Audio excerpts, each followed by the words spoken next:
그런데 제가 그 광명시에 네. 그 서울 반석교회라는 교회가 있고 네. 거기에 제 은사 되신 황정길 목사님이라고 계시는데 네. 그분이 모든 부목사들은 다 들어와가지고 한 시간 일찍 출근해서 목사님과 함께 매일 하루에 한 장씩 성경을 공부해 가는데 처음에 몇 달 동안 너무 힘들어가지고 입이 이만큼 나왔는데 나중에는 이 뚜껑이 열리는 경우가 있어요. 그러니까 이게 뭔가 막혀 있는 그 천장을 뚫고 뭔가 하나님께 뭔가 이렇게 그전에는 나 혼자 하는 사역의 느낌이 들었는데 새로운 소명을 받은 거죠. 그래서 하나님께서 저에게 말씀을 전하는 자로서의 목회자의 소명을 다시 주더라고요. 그래서 제가 그때 결심을 하고 사임을 하고 에스라 성경대학원이라고 거기에 들어갔어요. 거기에 들어가서 네. 이제 2년간 기숙사 생활하면서 공부하고 네. 그리고 나왔는데 하나님께서 또 멘토를 붙여주시는데 송태근 목사님. 강의 설교로 유명하시잖아요. 네, 맞아요. 막 가르쳤는데 설교를 하시는데 설교가 너무 어렵다는 평이 많은 거야.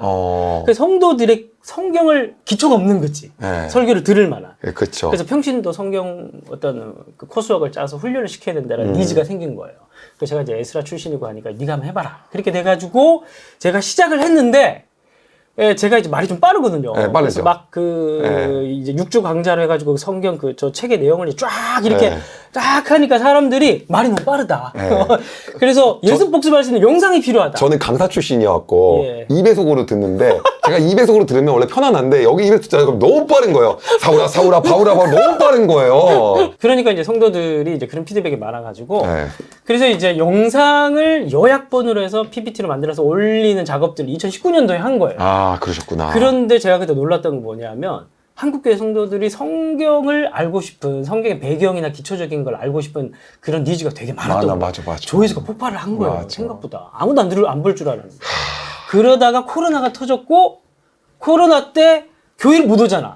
목회자들은 시간이 남잖아. 그때 이제 콘텐츠들을 엄청 생산한 거죠. 그러면서 이제 구독자 그게 대박이었어요. 66권 성경 역사의 흐름 이해 완벽한 그거 있잖아요. 그거. 제가 덕을 많이 봤습니다. 와, 그거 진짜 대박이었어요. 구독자가 1만 명이 늘었어요. 그걸로. 그 영상 하나로. 저도 그 영상 때문에 목사님을 알게 된 거예요. 그렇죠. 성령께서 저에게 주신 영상인가? 원래는 그 영상이 그 영상 가보시면 아시겠지만 2021년 2월 10일 날 올렸습니다. 2월 10일. 2021년 2월 11일은 설날이에요. 네. 제가 왜 그 영상을 10일 날 올렸냐면 설날 명절을 맞이해서 사람들이 먼 거리를 이동하잖아요. 그래서 저는 이제 서울 용산에 있다 보니까 사람들 다 이제 시골로 내려가거든요. 내려갈 때 이거 반복해서 들으라고. 그래서 어떻게 하면 재밌게 할까 고민하다가 아까 말씀드린 대학가이즈 출신이라서 음악을 좀 만들 줄 알거든요. 그래서 이제 음악을 좀 만들어서 이제 집어넣어가지고 이제 반복해서 뇌새김으로 들으라고 영상을 만들어서 올렸는데 이게 터진 거예요. 그래서 1만 명이. 제가 목사님의 성경 스펙트럼을 다 했습니다. 제가 확실하게 보여드릴게요. 여기 봐보세요. 여기 딱 넘기잖아요. 그럼 제가 목사님 강의에 딱 들어서 다 필기했어요. 필기를 하고 목사님 말씀하신 대로 다 썼어요. 쓰고 좀 더 잘 만들 걸. 이거 다 통독 그대로 했습니다. 그리고 필사 다 했습니다. 와. 그리고 가나안으로도 목사님 강의 듣고요. 대박. 강의 들었습니다. 그리고 필사 다 했습니다. 와, 근데 이걸로 제가 성경에 대한 틀이 정말 싹 잡혔습니다. 열심히 필기하다가 이해가 안 가는 부분이 좀 있어갖고 그거를 제가 좀 찾아봤어요. 대박. 왜냐하면 이 꼭 나가야 돼요. 헤롯 족보하고 이거 있잖아요. 이거 좀 찾아봐서 아그리파 파트는 좀 더 봤습니다. 이렇게까지 한 건 제가 처음 봅니다. 이거는 제가 사진을 찍어서 저희 교회 그 성도들에게 보여줘야 될 것 같아요. 너무 궁금한 게 있는데요. 성경을 여행하다 이 두 개가 있잖아요. 개정판이고요. 기존 걸 사신 분도 있을 텐데 개정판을 또 사시면 좋은데 차이가 혹시 뭔가요? 차이가 얇아졌습니다. 520페이지, 420페이지. 내용이 더 덜 들어갔나요, 이게? 이게 좀 빠졌죠. 왜 빼셨어요? 역사 부분을 조금 뺐습니다. 그래서 약간 사족인 부분들이 많아서 그 부분들을 조금 이제 걷어내셨구나. 다이어트를 했고 조금 더 그 요약적이고 조금 더 쉽게 읽을 수 있도록 가독성을 높이기 위해. 그러면 더 깊게 보고 싶은 사람은 이게 좀 더 좋을 수도 있겠네요. 그렇지 않습니다. 그렇지 않아요. 왜냐면 절판돼서 없습니다. 살 수가 없어요. 알겠습니다. 그래서 여러분 이 성경을 여행하다를 제가 저는 이거 여러분 PPL도 하나도 아니고 뭐 아무것도 아니거든요. 근데 제가 왜 이렇게 오늘 목사님 너무 이렇게 말씀을 드리냐면 제가 목사님 덕분에 정말 깜짝 놀란 게 그거였어요. 창조 불가 사통, 분포 기준 복교. 그걸 제가 태어나서 처음 한 거예요. 이거구나. 은주 춘추령 진안 위진 남북조 그거구나 이게. 오케이 이해됐습니다. 예, 그렇죠. 예. 그 중국 역사순위라고 똑같은 그렇죠. 그걸 만드신 거구나. 그렇죠. 창조시대, 족장시대, 출애굽시대, 그쵸? 수위가 아빠 페일로. 예, 수위가 아빠 페일로, 예, 수위가 아빠 페일로, 예. 이거 자료 영상 와, 나가야 자료, 네, 이거는, 네, 자료 한번 나와야 됩니다. 자료 영상 나가야 돼요. 와, 그래서 정말 그 구약의 시대와 신약의 시대가 그 스토리로 연결이 쫙 되다 보니까는 흐름이 다 들어가는 거예요. 근데 대표님도 네. 성경을 가르치면 잘하실 거예요. 내 말을 딱 들어보니까 이미 감이 왔어. 대표님도 그 재생목록 하나 파가지고 현승원의 아카데미 이런 거 한번 하시면 좋을 저기 그냥 평신도인데 괜찮을까요? 아, 괜찮죠. 제가 인정해드리겠습니다. 알겠습니다. 아, 감사합니다. 그래서 제가 너무 재밌게 듣고, 예, 너무 좋았어요. 네. 이렇게 성경을 봐야 돼. 그래서 제가 이거 책을 왜 샀냐면, 그 성경을 여행하다 32강짜리 있잖아요. 예. 그 스토리를 쫙 보다 보니까는, 예. 그 역사 흐름이, 저는 옛날에 막 선지서 같은 거 읽을 때나, 아니면 서신서를 읽을 때, 이게 어떤 시대인지 모르니까 다 똑같은 말 같은 건 거예요. 네, 근데, 그렇죠. 근데 그 역사의 흐름 안에 넣다 보니까 그렇죠. 정말 감동이 오더라고요. 그렇죠. 제가 이거를 딱 샀는데, 그래, 이거 하기 전에 스펙트럼을 먼저 하면 좋겠다. 맞습니다. 이게 이거보다 더 간단하더라고요, 얘가. 아, 역시 공부할 줄 아시네. 그래서 원래는 빠르게 쓱 보고 그 다음에 이걸 해야 되는데, 정말 어쩜 이렇게 필사해야 되는 부분도 정말 꼭 필사가 필요한 부분들만 딱 뽑으셨더라고요. 알아보는 사람이 대단한 거예요. 그리고 이 다니엘서에 대한 해석까지 너무 완벽하잖아요. 이야, 이걸 이해하셨어요? 와, 이해하신 것도 정말 뒤쪽에 그 중간기에 대한 모든 예언을 다 한 거잖아요. 그쵸. 예. 핵심만. 핵심만. 그렇군요. 그러니까 이거 보다가 더 자세한 거 없나? 유튜브에서 찾아보게 되더라고요. 이래서 신학교 가실 것 같은데요. 신학교 가시기보다는. 네. 평신도 사역도 필요하지 않나요? 그렇죠. 의장님 너무 귀한 사역 많이 하셔가지고. 근데 이건 번외편인데, 목사님은 성경 몇 독 정도 하셨어요? 사실은 몇 독을 했는지는 사실 잘 모르죠. 안 해봤으니까. 너무 많으니까. 네, 너무 많으니까. 단적인 예를 들자면, 네. 코로나가 한참이었던 21년. 네, 21년. 21년에 제가 신약을 6번. 신약만 6독했습니다. 와. 그것도 그냥 읽는 수준이 아니고, 네. 요약, 정리, PPT까지 만들면서. 와. 왜냐하면 슬기로운 성경 통독 저걸 2번 돌렸거든요. 근데 저거를 한 번 컨텐츠를 완성하고 돌리기 위해서는 3번을 읽어야 됩니다. 그러셨구나. 그러니까 성경을 도대체 몇 번 읽었는지 감도 안 잡히시네요, 전부. 셀 수가 없죠. 셀 수가 없네요, 제 진짜. 나이만큼은 훨씬 많습니다. 나이 훨씬 그렇죠. 훨씬 많습니다. 자, 이제 우리 많은 크리스찬 분들께 성경을 정말 바르게 읽는 방법에 대해서 한번 좀 얘기해 주실 수 있나요? 성경을 바르게 읽는 방법. 사실 이거는 어떻게 보면은 책 한 권 분량에 나와 있는 이야기지만은 제가 누굽니까? 그렇죠. 네. 요약의 황제. 네, 요약의 황제. 황제라고 하면 너무 도발한가? 요약 요정, 요약 요정. 요약 귀엽다. 오케이, 요약 요정. 네. 성경을 바르게 읽는 방법. 첫 번째는 순서를 바꾸는 거예요. 어떻게 바꿀까요? 보통 우리가 이 성경을 읽으면서 하나님을 만나려고 해요. 맞아요. 그렇죠. 그래서 하나님의 뜻을 구하잖아요. 네네. 근데 그 순서를 바꾸라는 거예요. 어떻게 바꿀까요? 성경이 기록된 순서로 읽으라는 거지. 그러니까 잘 보면 이 성경이라는 걸 보통 하나님께서 그 특별한 시대에 상황에 있는 독자들에게 주기 위해서 특별한 사람을 불러가지고 말씀을 주시고 글을 주셔가지고 말씀을 주셔가지고 글로 남겼단 말이에요. 네, 맞아요. 근데 우리는 이 과정을 다 생략하고 하나님께 먼저 가려고 하는 거예요. 어. 그럼 이 중간에 있는 건 뭐야? 아, 그치. 그러니까 우리가 하나님의 뜻을 구하기 위해서는 먼저 여기부터 접근을 해야 되는 거예요. 네네네. 저자와의 대화를 먼저 하고 저자가 말하는 하나님을 우리가 만나려고 하는 과정을 지키라는 거예요. 그러니까 순서를 바르게 하라. 먼저 하나님의 이야기를 듣기 위해서는 먼저 하나님께서 세우셨던 저자와 대화를 먼저 시도하라. 그게 첫 번째고, 두 번째는 원심력과 구심력을 기억하라는 건데 늘 우리가 요한복음에 보면 성경은 이제 예수님, 예수님 자기 자신에 대한 이야기로 예수님 스스로 얘기를 했잖아요. 이게 구심력입니다. 그러니까 늘 어떤 성경을 읽든지 결국 이거는 예수님을 얘기하는 거야. 그래서 예수님을 발견하기 위한 방향을 늘 이제 가지고 있어야 되는 거고, 다음에는 원심력. 그래서 결국에는 예수님을 만나서 우리가 이 성경을 왜 읽느냐. 출애굽기를 보면 그 하나님께서 이집트 10가지 재앙을 내리죠. 책을 보셨으니까 아시겠네요. 그 10가지 재앙을 내리시는데 제가 옛날에 그런 생각을 했어요. 10가지 재앙을 내리지 말고 그냥 깔끔하게 처음부터 애굽 왕 장자의 아들을 죽여버리면 심플하지 않냐. 굳이 왜 그 단계 거쳐야 되나? 그렇지. 그런데 말씀을 잘 보면 한 재앙이 끝날 때마다 마지막으로 하나님께서 뭐라고 얘기하시냐면 이로써 이들이 여호와인 줄 알리라. 맞아요. 여호와인 줄 알리라. 네. 여호와인 줄 알리라. 계속 반복됩니다. 하나님의 자기 계시. 네, 맞아요. 자기를 심판을 통해서라도 하나님께서 자기를 드러내려고 하는 거예요. 선교. 그리고 구원을 통해서도 당연히 하나님께서 우리를 구원하신 목적도 하나님의 선교를 위해서고 결국 구심력, 예수님을 중심으로 어떻게 해서 이제 읽으려고 하고 원심력. 그래서 이거는 하나님의 선교를 위해서 하나님이 어떤 분이신가 하나님을 드러내기 위해서 하나님을 나타내기 위해서 우리가 이 방향을 잡아야 되고 그리고 이걸 읽기 위해서는 가장 먼저 하나님의 뜻을 구하기 위해서는 저자와 그때 당시의 사람들을 먼저 만나서 대화를 해야 된다는 거.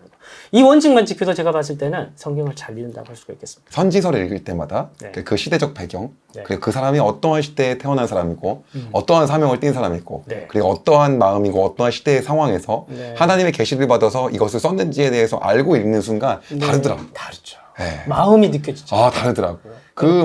이게 느껴져요. 글이 아니라 이제는 글을 읽는 게 아니라 마음을 읽게 되는 거예요. 저자가 어떠한 심정과 어떠한 감정과 어떠한 상황을 통하여서 하나님의 계시를 받아서 이것을 썼는지에 대한 걸 알면서 읽었을 때 하나님의 마음을 더 알 수 있다.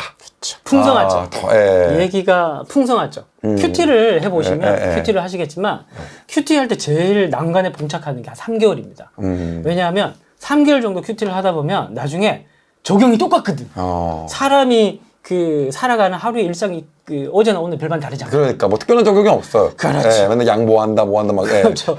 그래서 사실은 이제 성경의 이야기가 풍성하게 들리면 우리의 적용도 풍성해지죠. 그렇죠. 그렇구나. 아니, 제가 봤던 콘텐츠 중에 여러분 오늘 이게 홍보용이 절대 아닙니다. 제가 아무것도 없는데 너무 좋아서 너무 좋아가지고. 저 산지도 몰랐어요. 정말 산지도 몰랐습니다. 깜짝 놀랐습니다. 네, 아니 제가 너무 좋았던 게 유태인들이 예수님을 죽인 진짜 이유잖아요. 네. 터진 영상이죠. 그 콘텐츠는 왜 이렇게 예. 저도 왜 그렇게 보는지 어떻게 기도하다가 만드신 영상인지. 사실 기도 안 하고 만들었고요. 그거는 이제 제가 이제 그 유튜브 채널 자체가 성경과 역사 두 개를 표방하다 보니까 역사와 관련돼서 뭔가 대표할 만한 영상을 만들어야겠다는 생각으로 만들었던 영상이 그 영상인데 생각보다 사람들이 많이 보더라고요. 근데 그거는 그리스도인들만이 아니고 교회 안 다니는 사람들이 굉장히 많이 봐요. 정말 궁금하거든요. 30-40% 정도. 네, 왜 유태인들이 그렇게 예수님을 죽였는지. 근데 제가 그거를 보고 네. 다시 사복음서를 읽으면서 느낀 게 있었어요. 그랬어요? 그 영상을 보고 이들은 정말 기득권이었고 그렇죠. 이들이 정말 그 예수님을 통해서 이뤄야 될 게 많았구나. 예수님을 만약에 메시아로 인정하는 순간 이들이 가지고 있는 정체성, 그렇죠. 그다음 이들이 원래 표방하고 있었던 이들을 따르는 모든 무리들, 이러한 모든 게 뺏겨야 될 게 너무 많은 건 거예요. 핵심을 이해하고 있어요. 그래서 그때 당시에 대표적인 4개 분파. 열심당, 사두개파, 바리새파, 에세네파. 가셔야 될 것 같아요. 먼저 이제 좀 대전제를 둬야 될 게 제가 이제 이 영상에는 진짜 예수님을 죽인 이유라고 제목을 달면서 역사적인 관점에서 예수님을 죽인 이유를 정리를 한 거고. 네네네. 그런데 이제 성경적인 관점에서 보면 성경 안에 텍스트 안에서의 이야기만을 보면 신성모독이에요. 예수님께서 제사장이 얘기했듯이. 그래서 예수님께서 이제 하나님과 같은 분으로 자기를 묘사하니까 이제 신성모독이다. 그러면서 그 죄목을 물어서 죽였는데 조금 더 풍성한 이야기로 들어가서 역사적인 이야기를 보면 이제 잘 정리해 주셨듯이 4가지. 그래서 첫 번째가 바리새파. 바리새인들에게 핵심은 그때 당시 장로들의 유전입니다. 전통. 그들의 절기법 뭐 이런 것들인데 자기네들은 율법에 가장 충실한 메시아를 기다렸던 거예요. 근데 예수님은 거의 그들이 봤을 때 율법 폐기론자 같았죠. 정반대죠. 정반대죠. 예수님은 사실 알고 보면 율법을 완성하러 오신 분인데 그런데 이제 사두개파 같은 경우에는 성전. 성전 중심이니까 완전히 기득권층이었잖아요. 그렇죠. 완전 거기서 이제 온갖 보아들이 다 나오니까. 그러니까. 순례자들이 가서 헌금하니까. 예수님은 성전 들어가서 칙칙으로 이제 다 내쫓으시고 이제 막 그렇게 하니까 자기네들의 기득권이든지 반하는 거예요. 사두개파 입장에서는 예수님은 안 오셔도 되는 것 같아. 그렇죠. 핵심입니다. 그렇죠. 왜냐하면은 그때 당시에 메시아는 신이 아니라 인간. 신은 하나님밖에 없었기 때문에. 근데 인간으로서의 최고는 다윗 같은 자손으로 와서 왕인데 걔네들은 가이사를 왕으로 모시고 있거든요. 이미 그러니까. 다른 왕이 필요 없는 거예요. 굳이. 근데 바리새인들은 이제 진짜 왕적 메시아를 기다렸지. 그래서 얘네들이랑 유사한 애들이 이제 열심당. 그 열심당이 원했던 왕은 그런 왕이잖아요. 그쵸. 그 마카비 왕조 같은 그런 하스몬 왕조 같은 그런 혁명을 일으킬 수 있는 왕을 원한 거잖아요. 능력 메시아. 네, 능력의 메시아. 네. 사실 이게 오늘날도 사실 이게 다 맞아떨어지는 겁니다. 그래서 이 사람들은 그냥 쉽게 얘기해서 자기들이 그리고 있는 메시아를 기다렸던 거지. 근데 자기들이 원하는 상이랑 맞지 않으니까 배척을 한 거죠. 그래서 어떻게 보면은 예수님은 그 시대 당시에 가장 외로운 분이셨다고 생각해 볼 수 있는 제자들까지 다 도망갔으니까 참 이제 그런 이야기가 이제 그 영상에 담겨져 있습니다. 아, 그래서 그 너무 좋았고, 여러분 혹시 안 보셨다면 유대인들이 예수님을 죽인 진짜 이유, 이거하고 66권 성경 역사의 흐름과 이해, 요거는 뭐 영상 10분밖에 안 되거든요. 네. 오늘 갖고 여러분 바로 보시면, 네. 예, 요 영상 보자마자 바로 보시면, 예, 정말 도움 되실 것 같습니다. 목사님의 말씀과 이걸 듣고 나서부터 역사에 대해서 관심이 가게 되더라고요. 성경의 전반적인 역사와 흐름에 대해서, 네, 네. 그리고 그 시대의 배경에 대해서. 그러다 보니까 성경을 이렇게 깊이가 훨씬 더 깊어지고, 그리고 여기선 이렇게 말하는데 저기선 저렇게 말하는 거, 막 거꾸로 말하는 거가 절대로 용서하지 말라 그러고 용서하라 그러고, 이런 것들이 어떠한 맥락이고 어떠한 흐름인지. 예. 결국 사랑이죠. 네.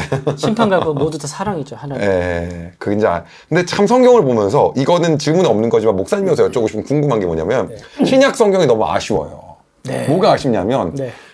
예수님에 대해 막 북받쳐가지고 이분이 정말 진리이고 이분밖에 없는 거고 그 율법이 아니고 이젠 거기서 해방됐고 우리가 할례를 받지 않아도 그 600개가 넘는 율법을 다 지키지 않아도 예수 그리스도 한 분으로 모든 게 다 끝난다라는 것을 그 당시 시대상에서 너무 혁명적인 거고 너무 혁신적인 거여서 그거를 막 전하고 이걸 사명으로 생각한 많은 사도들과 많은 사람들의 이야기가 나오면서 그것들에 대한 열심과 그것의 가치를 이야기하는 것이 시장에 많다 보니까 평신도가 어떻게 살아야 되는지가 너무 없는 거예요.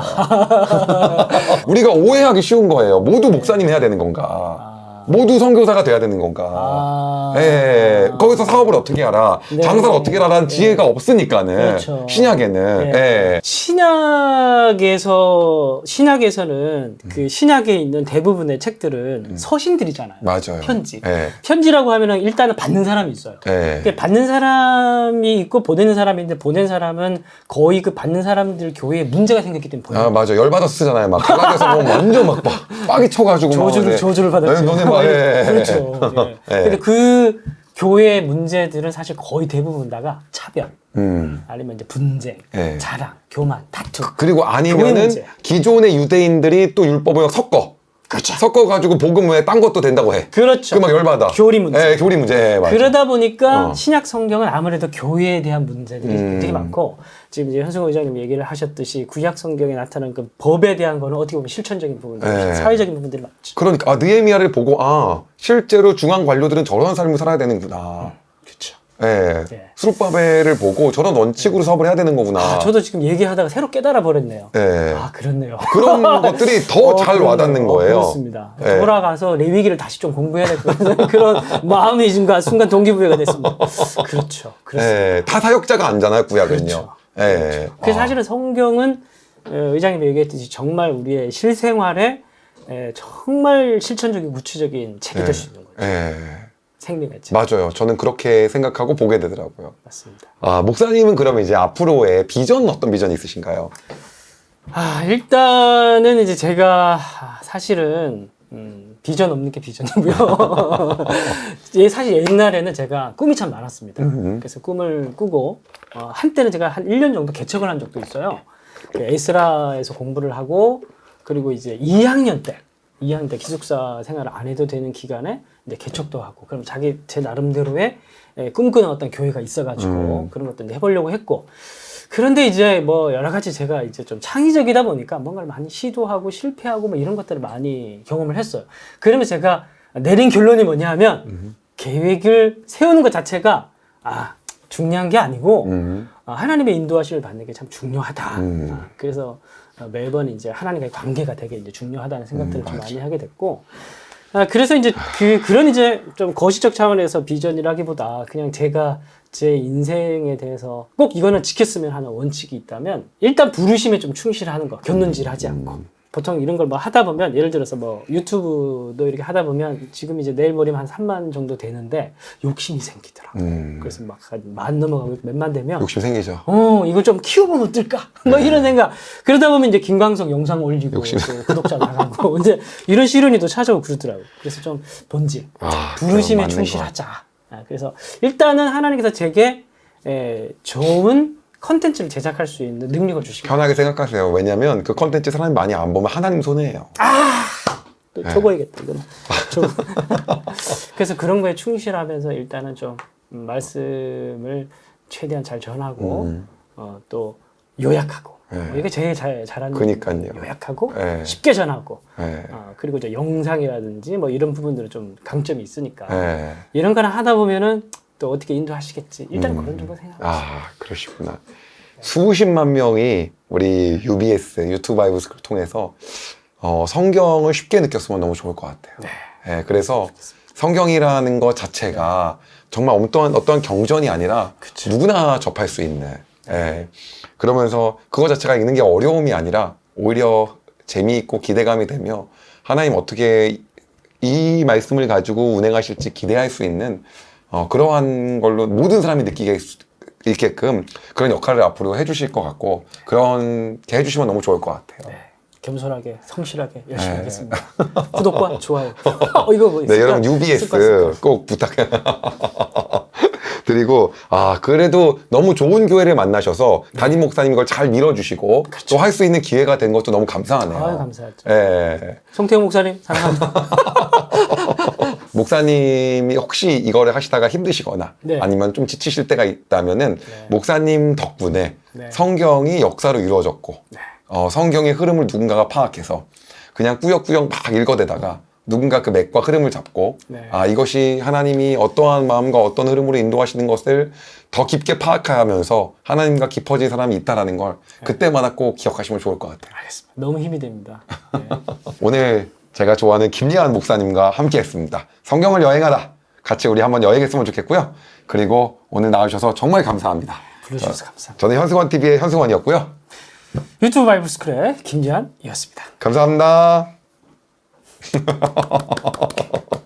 하나님 참 이렇게 하나님께서 또 우리에게 주시는 그런 은사를 가지고 또 적절한 그런 통로를 통해서 우리가 하나님의 선교 사역과 또 생명의 사역들을 감당하기 위해서 이 자리에 함께 모였습니다. 아멘. 하나님께서 이 두 사람의 또 크리에이터를 주님께서 기억해 주셔서 정말 이 세상을 변화시키고 생명을 살리고 위로와 격려를 주고 하나님의 감동을 선사할 수 있는 그런 귀한 컨텐츠들을 만들어낼 수 있도록 인도해 주시고 아무쪼록 하나님 이 시간을 통해서 하나님에 대해서, 신앙에 대해서, 성경에 대해서 여러 가지 이야기를 나누고자 할 때 성령께서 함께 해주셔서 꼭 사람들에게 필요한 그런 이야기들이 나눠질 수 있도록 하나님께서 함께하여 주옵소서. 아멘. 예수님 이름으로 기도합니다. 아멘.